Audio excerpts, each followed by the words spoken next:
Magandang araw na naman po muli sa inyong lahat mga ka-vlog, boss, idol, regular viewer, silent viewer at kasama na rin po ang lahat ng mga OFW. Ang gagawin ko naman ngayon ay magpapalit po ako ng ilaw.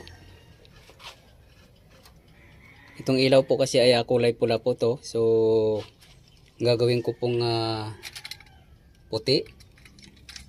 Papalitan ko siya ng puti, pero yung kalalabasan po dito sa signal light po to. So yung pula po kasi na yan, kahit na tatakpan po natin ng takip na may dilaw ay kitang kita pa rin po siya na pula ang lumalabas.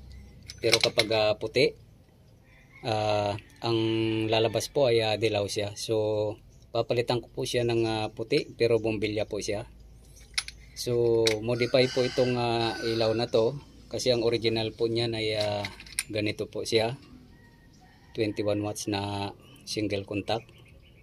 So since sira na po yung valve set dyan, yung socket, kaya pinalitan po siya ng LED type. So ang problema po ay pula po yung nailagay dahil wala pong available na kulay dilaw, o kung wala pong dilaw puti po ay pwede po siya.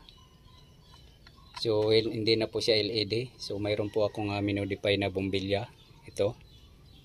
So wala pa po yung LED na kulay dilaw or puti. So masyado pong nakakaasiwa tingnan, at saka base po sa color coding po kasi ng lightings.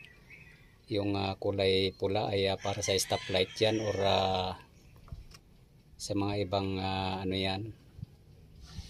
Pag sa signal po kasi parang nakakasiwa siya dahil ang signal light ay dapat dilaw. So itong puti naman po ay magiging dilaw na rin siya kapag ang kalalabasan niyan kapag pinalitan natin ng kulay puti. Once na tinakpan na siya ng cover, so magiging dilaw na yan.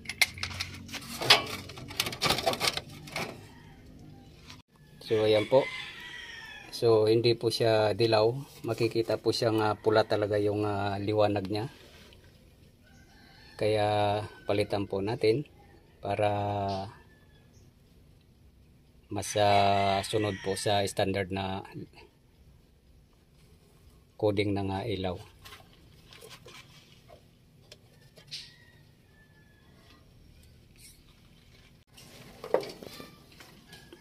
So ayan po yung actual na liwanag ngayon. Kulay puti po yung inilagay ko na bombilya, pero yung lumalabas po ngayon ay dilaw.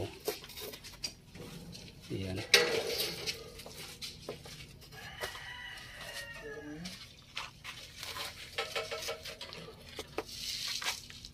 So ito po yung tinanggal ko, kulay pula. So ito po dapat sa mga stoplight or park light. So pwede po siya dito sa likod. Ayan. Ayan po siya.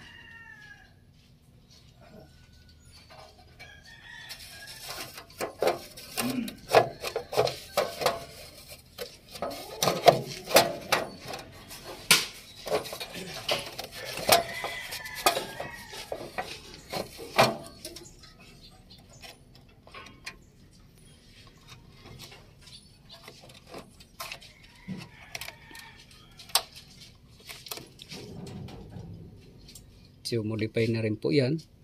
Yan po yung nilagayan ko ng hinang sa puwitan nung mga nagdaang video. Kaya hindi po siya nakasaksak dyan sa butas na yan.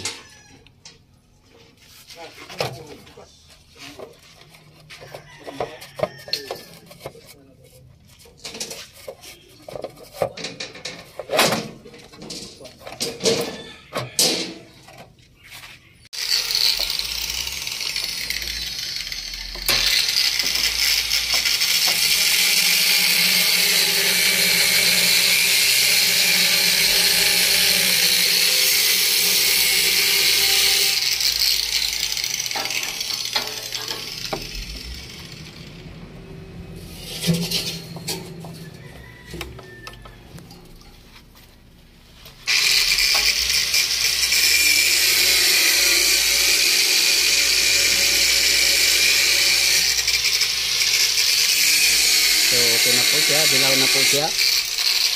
At doon din ay dilaw din. So balansin na po sila. At hanggang dito na lang po muna ang video kong ito. Please like, subscribe na lang po. And hit notification bell para sa susunod na mga video. God bless all po.